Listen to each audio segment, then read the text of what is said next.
সাতক্ষীরা সদর বাইপাস মোড়। আমাদের এদিকে বেশিরভাগ জায়গায় বৃষ্টির পানিতে ভরে গেছে, যা দেখছেন বেশিরভাগই বাইপাস।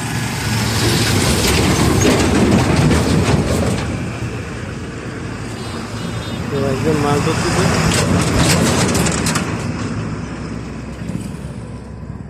বাইপাসের রাস্তার পাশে যে খাল জমি ছিল সেখান থেকে। তো দেখি মাছ ওঠে কিনা, সবাই দেখেন।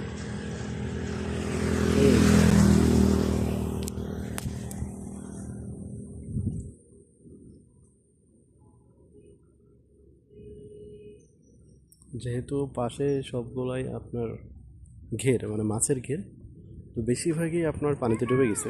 দেখতেছেন এগুলো সবই ঘের। সাতক্ষীরা সদর, আমাদের বাসা হচ্ছে সাতক্ষীরা সদর বাইপাস।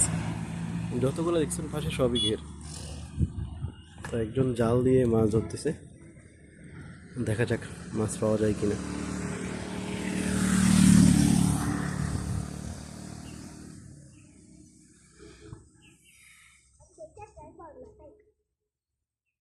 ইনশাল্লাহ পাওয়া তো অবশ্যই যাবে।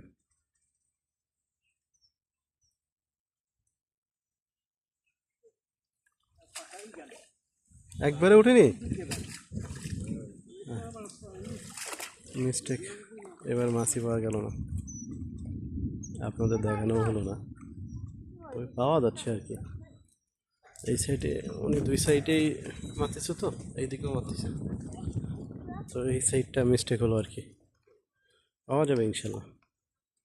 মাছ কি মোটেও পান নাই পর্যন্ত না? এই আলহামদুলিল্লাহ, যাক আলহামদুলিল্লাহ, খাওয়ার মাছ হলেই হলো। আলহামদুলিল্লাহ উনি আরও কয়েক জায়গায় মারছে, ওদের খাওয়ার মাছ, মানে বাসায় সবাই মিলে ফ্যামিলি নিয়ে খাওয়ার মতন মাছ ওনার উঠছে আর কি, আলহামদুলিল্লাহ। তো আমাদের সাতক্ষীরা সদর বাইপাস খুবই সুন্দর। চারি সাইডটি এখান থেকে যত দূর যাবেন তত দূরে আপনি পাশে ঘের দেখবেন, সবই ঘের, সবই ঘের, ঘের ঘের ঘের ঘের, মানে সব মাছ। আমাদের সাতক্ষীরা তো চিংড়ি দাদা বলে, কারণ আমাদের এদিকে চিংড়ি হচ্ছে বিখ্যাত। বাইপাস রাস্তা, আমাদের বাসার বাইপাস 2-3 মিনিটের রাস্তা। তো সামনে গেছিলাম, সামনে আছে শ্বশুরবাড়ি, দাওয়াত ছিল। আমার ছোটো শালিকের বাবু হয়েছে, যে কারণে পুরো ফ্যামিলি সবার দাওয়াত ছিল, 2 ফ্যামিলিরই দাওয়াত ছিল। তো সেখানে গেছিলাম, তো ওখানে বাসায় ফোনের ভালো নেটওয়ার্ক পাচ্ছে না, যে কারণে তাড়াতাড়ি বাসায় চলে যাচ্ছে, কারণ নেট ছাড়া চলা খুবই অসম্ভব এখন।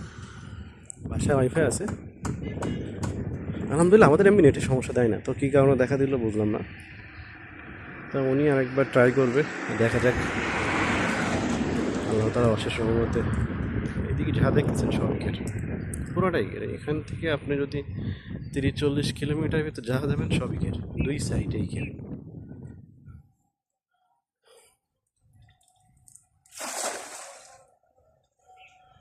ইনশাল্লাহ এবার হয়তো পাওয়া যাবে, অবশ্যই পাওয়া যাবে। আরও সামনে যতগুলো আমি আসলাম সবখানে দেখি মানুষ ঘেরে, সাইডটা ডুবে গেছে যেহেতু সবাই বড়শি দিয়ে মাছ ধরতেছে। তো এই পর্যন্ত আমি যতগুলো দেখলাম সবগুলো প্রায় প্রফেশনাল, মানে যারা বড় বড় মাছটা ধরে দিঘিতে বা টিকিট কেটে, তারা সাধারণত এই মাছগুলো বেশি ধরে। তো সবাই মোটামুটি মাছ ধরতেছে, পাচ্ছে। এটা প্রতিবারই হয় আমাদের এখানে, যে ওই বর্ষার সময় আমাদের এই ঘেরগুলো ডুবে যায়, ডুবে গেলে সাইডে মানুষ বসে বসে মাছগুলো ধরে ফেলায়। যেহেতু এই মাছগুলো তো এখানে থাকে না, যদি আমরা বা আমাদের এলাকাবাসী যদি মাছগুলো না ধরতে পারে, এগুলো কিন্তু মাছ চলে যাবে, সেক্ষেত্রে পুরোটাই লস। যদি এলাকার মানুষই খায়, এটাই ভালো না?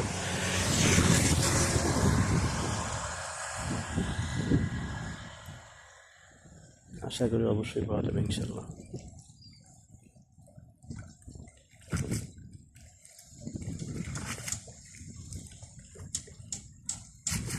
কপাল কি এবারও খারাপ, মাছ পাওয়াই গেল না।